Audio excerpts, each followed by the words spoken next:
Hello, everybody, and welcome to, I believe this is actually the last live of March. So, per usual, the way that I usually do these lives is I kind of give it a few minutes for people to enter the room and join. Please, as you enter, please let me know who you are, where you're from, if you've been to a live before, if you haven't, if you don't know who I am, my name is Coach Danny, and I am one of the head coaches here for the Happily Committed Project and the With My Ex Again project. And I usually do these lives every Sunday around 11 a.m. Pacific Standard Time, 2 p.m. Eastern Standard Time. So again, I'm just going to give it some time, let people enter the room. I see a couple of people coming in already. Let's see, who do we have here? We have Sir Totten, I hope I pronounced that correctly. Mighty Speed, Edward, Maximus. That is a very strong name. How's it going? Good to see you again. Second live, that's amazing. Let's see. Who else do we have here? Hiba Al-Debs, Laylee. All right. Amphi2, I hope I pronounced that correctly. First time here, welcome. Welcome to the live. Let's see. Quinton, all right, from New Zealand. Awesome. Never been to New Zealand, but want to go very badly. One of my bucket list places. This is going to sound incredibly nerdish, and I know there's so much more to New Zealand than this, but I'm a huge Lord of the Rings fan, and I know it was shot there, and I just kind of want to see some of the scenery, some of the places that they shot. Let's see.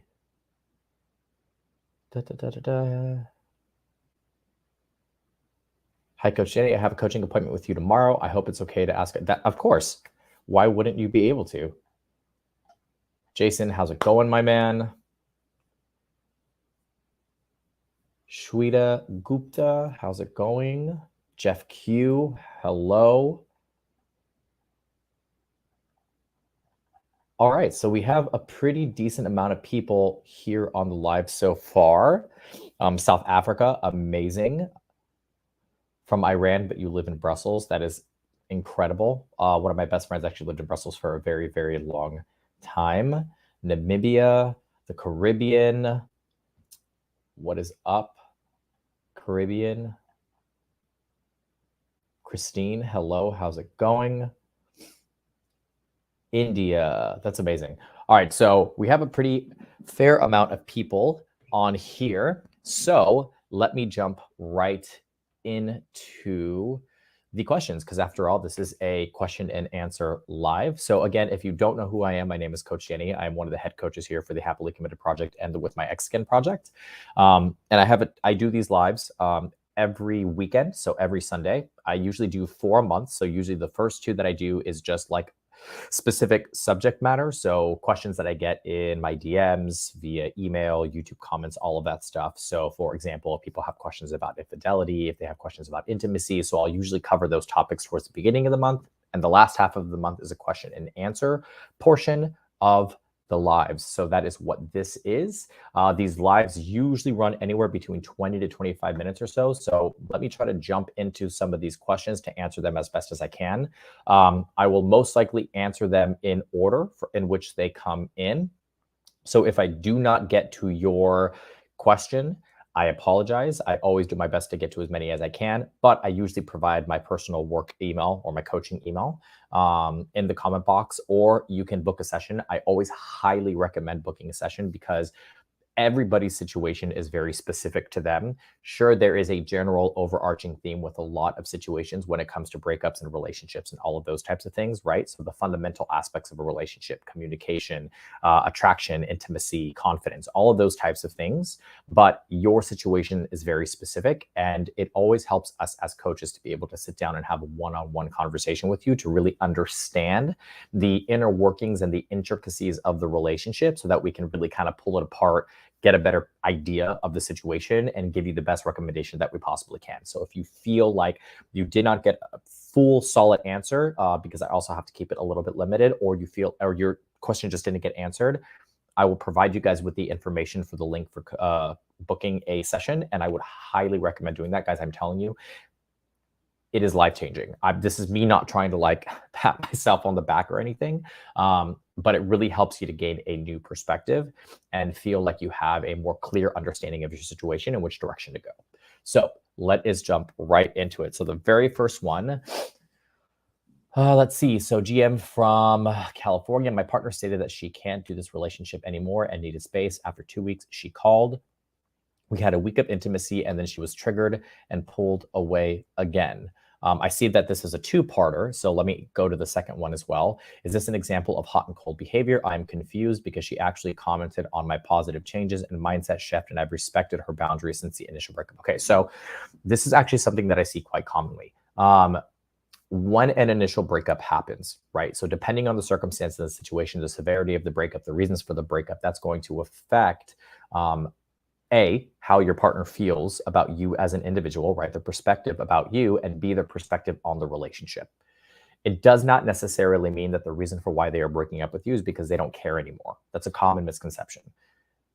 Breaking up with somebody, and look, I'm assuming most of us have been here before, where we are on the end of breaking up with somebody else, and it's not easy. It's not an easy thing to do because it takes a lot of thought and it takes time for us to really come to that decision, because it changes, it impacts the trajectory of our future, of our life. You know, we thought that we were going to build a life with this person. We thought that we were going to have all of these things, and that ends up changing because of certain shifts in the relationship, certain dynamics that change, just a multitude of different reasons. So there is always this level or this state of back and forth confusion internally that happens with our ex when they decide to break up with us, or vice versa.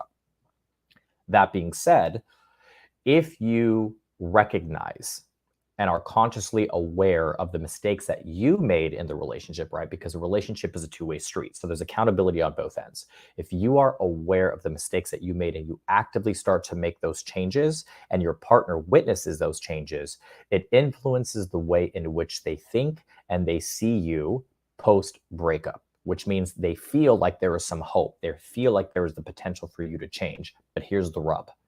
They come back, they see the changes, they are impressed by the changes. It gives them a moment of inspiration and saying, okay, maybe this can work. They jump back into the dynamic, and what ends up happening is they get triggered. And they get triggered because A, there are certain elements about the way in which you two interact that are still reminders of the previous relationship, right? It may not necessarily mean that the dynamic is the same, but there is a level of comfort, right, when it comes to how you interact and communicate, because you've been communicating and interacting that way for however long you guys were together. So falling back into that kind of comfort is also a trigger, even if you've made the changes. And the second part of that is the changes have not been over an extended period of time, and therefore there is a lack of consistency. So even if you've been consistent for a week, in their mind, it's still, okay, well, he's made these changes now, but is it going to last? So there's a freak out period and they pull away. My recommendation to you at this point is to leave it be, continue working on the changes that you've made, allow her to really kind of work through the emotional and mental aspect and piece of it, and she will reach out. So leave it be. I wouldn't go into a no contact period, right? Because if your goal is to get this person back and you feel like you have gotten to a place mentally and emotionally where you can handle communication and conversation without it getting heavy or negative, go into a radio silence, which basically means you interact when they reach out. You engage when they reach out, but be very conscious of not overdoing it. I hope that answers your question. Let's see.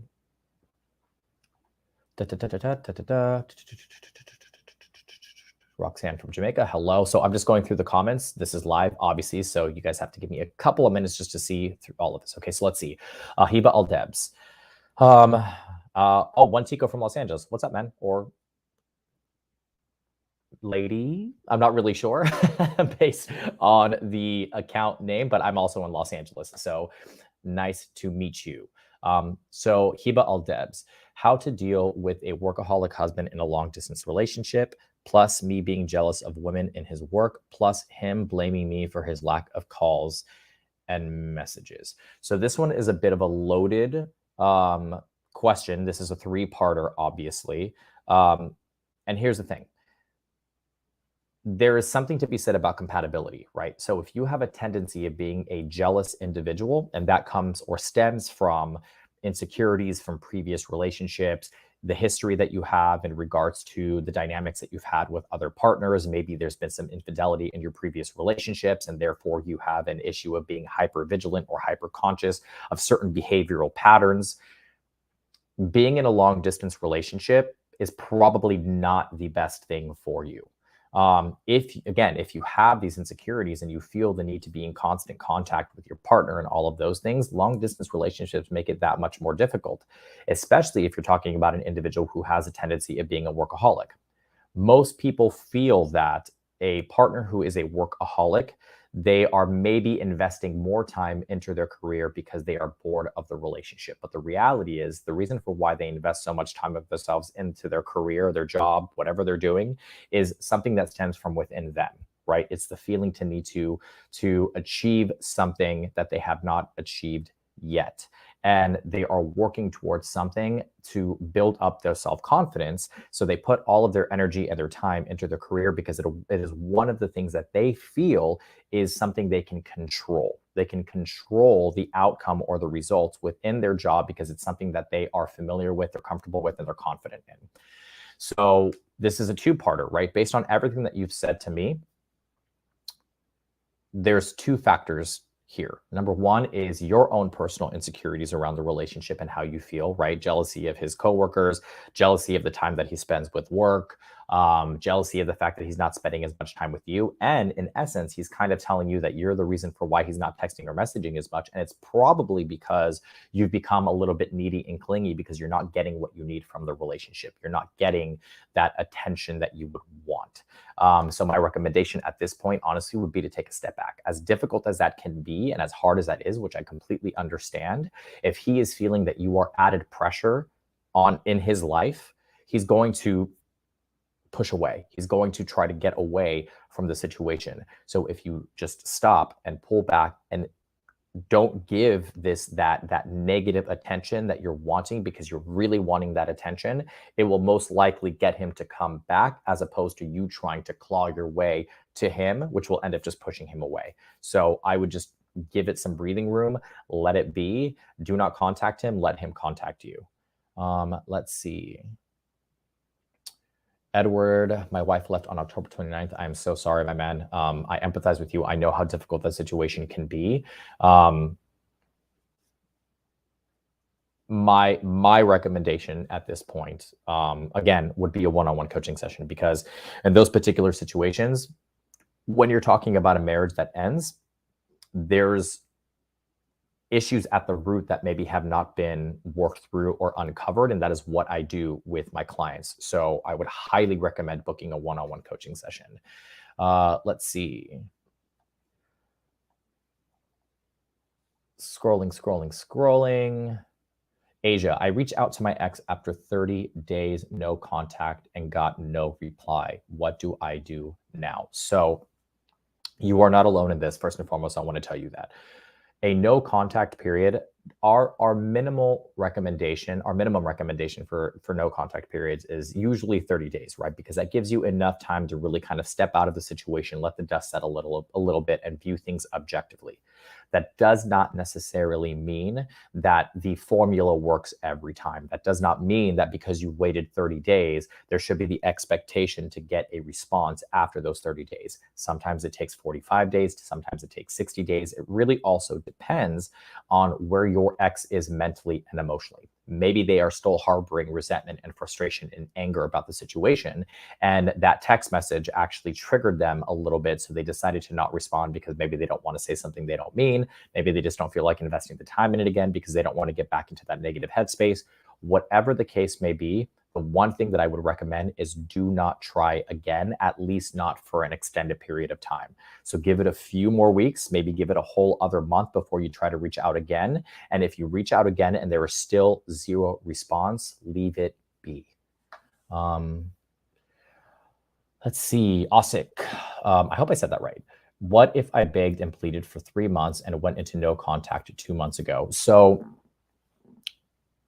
that's dependent on two things. Number one, how long the relationship lasted, right? So if you're telling me the relationship was a 4-month relationship and then after you broke up, you begged and pleaded for 3 months,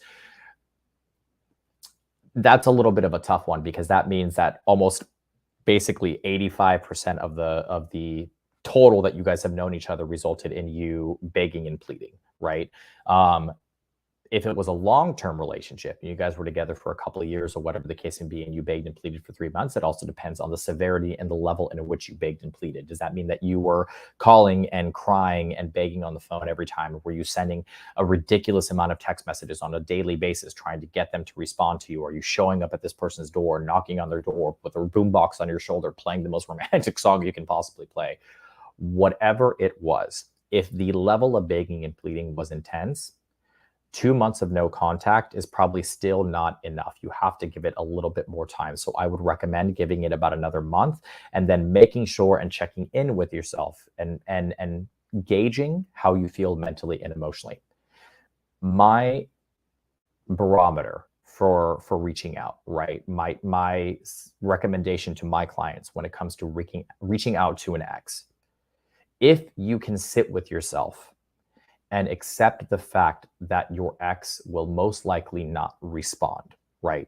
I'm not saying that they won't, but you have to be okay with the outcome either way. So if you have gotten to a place mentally and emotionally where you are okay with the outcome either way, whether they respond or they do not respond, that means that you have healed enough and you have let go of enough baggage that you are able and capable to reach out. So the one thing that I would recommend, my man, is to take a step back, think, really be a little bit more introspective and reflective, and gauge where you're at emotionally.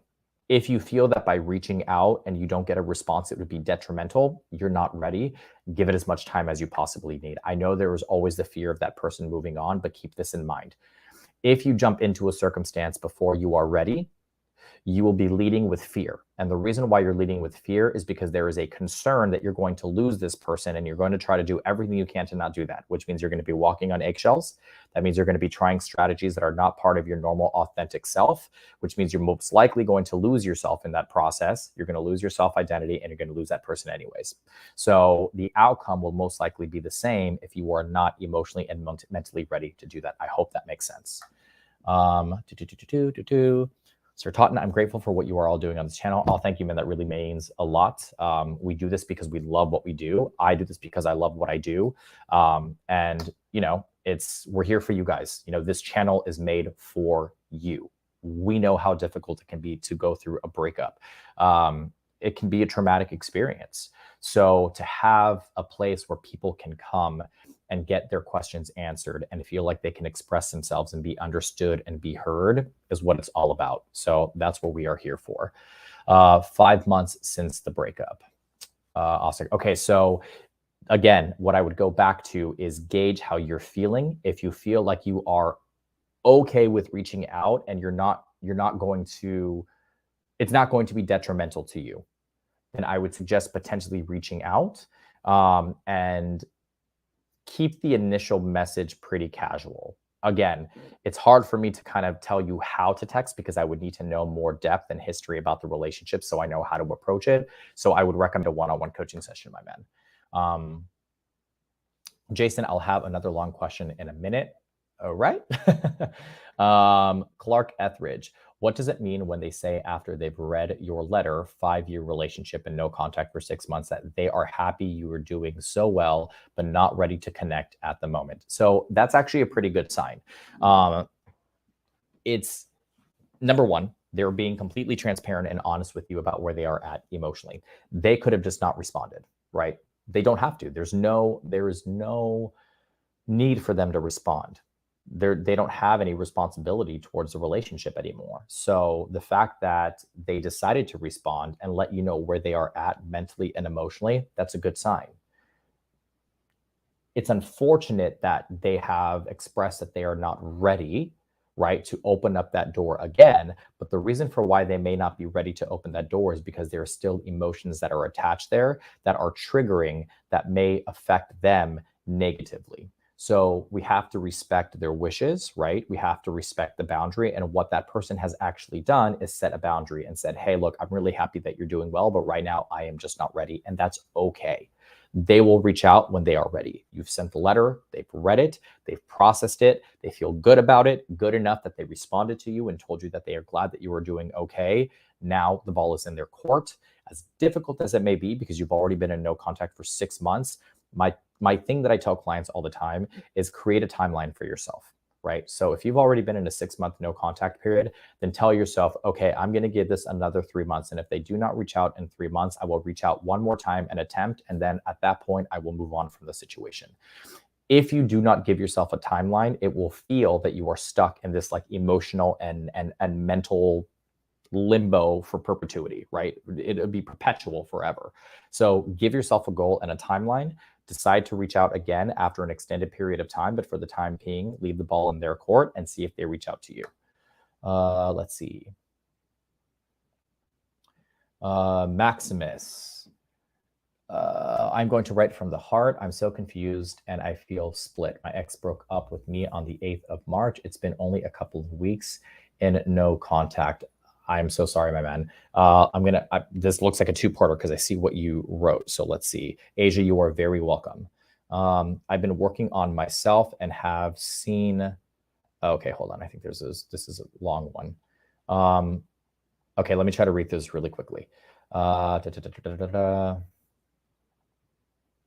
I've been working on myself and I've seen some awesome progress in myself and my relationship with my friends and my family. I've really been working on my confidence. Meditating, going to the gym, and journaling. My ex ended things because of significant insecurities that I was dealing with. Her reasoning was so that I don't lose myself. The love we had was truly strong. I've accepted I lost her and trust in a few ways, and I'm thinking back on how to redeem her trust. I'm not ready to break no contact. I really want to go back to her, to reach out to her, but I'm not sure if it's the right thing to do. I feel I need to continue the healing process and decide then. Maximus, your help will be greatly appreciated. Okay, my man. So first and foremost, thank you so much for being so honest and candid with your situation. I know it is not easy to come on a platform like this with a bunch of people and express yourself in that way. So number one, that tells me that your intentions are in the right place because A, you already mentioned that you're speaking from the heart and you seem to have gained some pretty in-depth knowledge of your emotions, how you operate, the issues with the relationship and what happened, and the things that you need to work on. You answered the question yourself in what you wrote, which was, I do not feel or think that I am ready. If you do not feel and think that you are ready, it's usually because of two reasons. Number one, because you're afraid of messing up if you do reach out and losing the opportunity to reattract your ex, or two, because there's a fear of getting hurt again. Those are usually the two reasons. If either of those are the case, it comes from fear. And if it comes from fear, that is an insecurity, which means there's still an insecurity there to work through. My recommendation would be take your own advice and remain in a no contact period, right? March 8th is not a long time. In breakup recovery years, timing, it feels like forever. I get it. Every day feels like a week, and it feels like time slows down like crazy. And you're just never going to get out of this pain, this hurt. But it's only been a couple of weeks, my man. The minimum, like I said, for no contact is usually 30 days. If your ex told you the reason for why they were breaking up with you is because they were concerned that you were going to lose yourself, it's because they already saw you losing yourself in the relationship. Spend the time, meditate, journal, go to the gym, start to do things on your bucket list. to rebuild your self-confidence. It is good that you feel like you are making progress. I commend you. That's amazing. But another piece to the puzzle here is consistency and longevity. Are these changes permanent? Are these changes going to last? And that is always what our ex is looking for. So because you are feeling good right now, that does not mean that the changes are going to last. There are going to be certain things that come up as time goes on that you're going to have to work through, right? I'm not saying that the changes are not great and that they aren't positive and that they aren't things that have helped you to really take a look at your behavior and make the edits and changes that you need to. But the part that we forget is because we're feeling good, we expect our ex to feel good about the changes. But they're going to be more conscious and cautious because they want to make sure that it's something that's going to last. So don't make the mistake of going back too early and showing all of these changes, because at that point, it's more so of like a show and tell than an actual authentic change that has happened. So give yourself the time, my man. My recommendation would be give it another month, really dig into your meditating and your journaling. Scientifically speaking, they've done research on meditation, and there's been studies that have shown changes in the mental brain waves, right, and the chemistry of the brain after meditating for an extended period of time. So you should start to see changes, if I remember the research correctly, anywhere between the 60 to 90 day mark. So give it some time, right? Because that meditation is helping you right now, but you're really going to be able to gain an in-depth perspective of yourself 60 to 90 days out. So give it some time. I hope that answered your question. That was very long-winded. Sorry about that, guys. I tried no contact. She blocked me everywhere, Edward. Again, I need to know a little bit more information, so I will provide you guys with my email below. Let's see.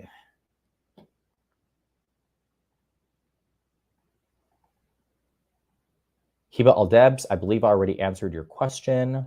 Jeff Q, my girlfriend broke up with me before moving to another country. We haven't talked in 3 weeks. What should I do? Again, difficult for me to answer because I don't know the circumstances and the reasons for why the breakup happened. Was it because the move was happening? Was it because it's something that you guys discussed prior and your ex was not happy with you moving to a different country and maybe warned you and told you that if this was the case, the relationship may not work out? There are many different factors here. So here's what I'm going to do. We're actually at the 27-minute mark. I'm going to put my personal email in the chat box. So if there's any questions that were not answered, you guys can get them answered obviously via personal. Maximus, you were very, very, very welcome. You can get them answered there. Let's see. I think what I'm going to have to start doing, guys, is these lives are going to have to be about an hour because there's a lot of questions that have come in that I am not going to be able to get to today, which is why I want to be able to give you guys my personal email. So here, let me put this in here.